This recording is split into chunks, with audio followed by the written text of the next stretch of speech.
मंदराचल पर गौरी देवी का स्वागत महादेव जी के द्वारा उनके ओर अपने उत्कृष्ट स्वरूप एवं अविच्छेद्य संबंध पर प्रकाश तथा देवी के साथ आए हुए व्याघ्र को उनका गणाध्यक्ष बनाकर अंतपुर के द्वार पर सोमनंदी नाम से प्रतिष्ठित करना। ऋषियों ने पूछा, अपने शरीर को दिव्य गौरव वर्ण से युक्त बनाकर गिरजा कुमारी देवी पार्वती ने जब मंदराचल प्रदेश में प्रवेश किया तब वे अपने पति से किस प्रकार मिली? प्रवेश काल में उनके भवन द्वार पर रहने वाले गणेश्वरों ने क्या किया तथा महादेव जी ने भी उन्हें देखकर उस समय उनके साथ कैसा बर्ताव किया? वायु देवता ने कहा, जिस प्रेम गर्भित रस के द्वारा अनुरागी पुरुषों के मन का हरण हो जाता है, उस परम रस का ठीक ठीक वर्णन करना असंभव है। द्वारपाल बड़ी उतावली से राह देखते थे। उनके साथ ही महादेव जी भी देवी के आगमन के लिए उत्सुक थे। जब वे भवन में प्रवेश करने लगी तब शंकित हो उन प्रेम जनित भावों से वे उनकी ओर देखने लगे। देवी भी उनकी ओर उन्हीं भावों से देख रही थी। उस समय उस भव में रहने वाले शेष पार्षदों ने देवी की वंदना की। फिर देवी ने विनय युक्त वाणी द्वारा भगवान त्रिलोचन को प्रणाम किया। वे प्रणाम करके अभी उठने भी नहीं पाई थी कि परमेश्वर ने उन्हें दोनों हाथों से पकड़कर बड़े आनंद के साथ हृदय से लगा लिया। फिर मुस्कुराते हुए बोले, एक टक नेत्रों से उनकी मुख चंद्र की सुधा का पान सा करने लगे। फिर उनसे बातचीत करने के लिए उन्होंने पहले अपनी ओर से वार्ता आरंभ की। देवाधिदेव महादेव जी बोले, सर्वांग सुंदरी प्रिय, क्या तुम्हारी यह मनोदशा दूर हो गई जिसके रहते तुम्हारे क्रोध के कारण मुझे अनुनय का विनय करना पड़ा? मुझे अनुनय विनय का कोई भी उपाय नहीं सूझता था। यदि साधारण लोगों की भांति हम दोनों ने भी एक दूसरे के अप्रिय का कारण विद्यमान है, तब तो इस चराचर जगत का नाश हुआ ही समझना चाहिए। मैं अग्नि के मस्तक पर स्थित हूँ और तुम सोम के। हम दोनों से ही यह अग्नि सोम तत्वक जगत प्रतिष्ठित है।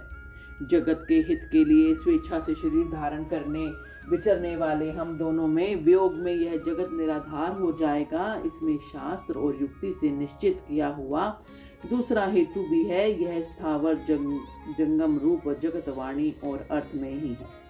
तुम साक्षात वाणी में अमृत हो और मैं अर्थ में परम उत्तम अमृत हूँ। ये दोनों अमृत एक दूसरे से विलग कैसे हो सकते हैं? तुम मेरे स्वरूप का बोध कराने वाली विद्या हो और मैं तुम्हारे दिए हुए विश्वास पूर्ण बोध से जानने योग्य परमात्मा हूँ। हम दोनों क्रमशः विद्यात्मा और वेद आत्मा हैं।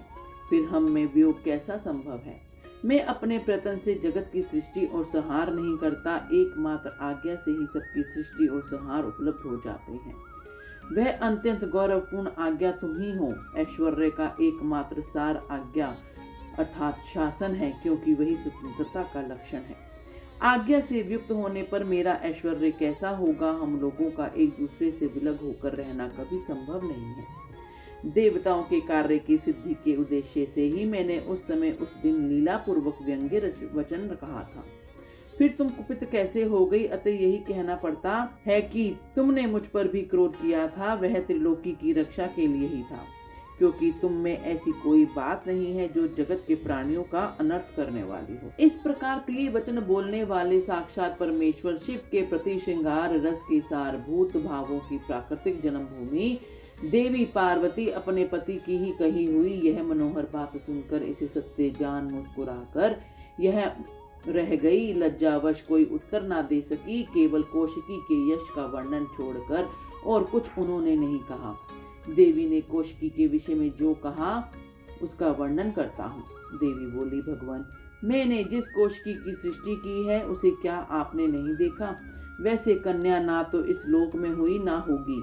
यूं कहकर देवी ने उसके विंध्यन पर्वत पर निवास करने तथा सम्रांगण में शुभ निशुभ का वध करने, उन पर विजय पाने का प्रसंग सुनाकर उसके बल पराक्रम का वर्णन किया।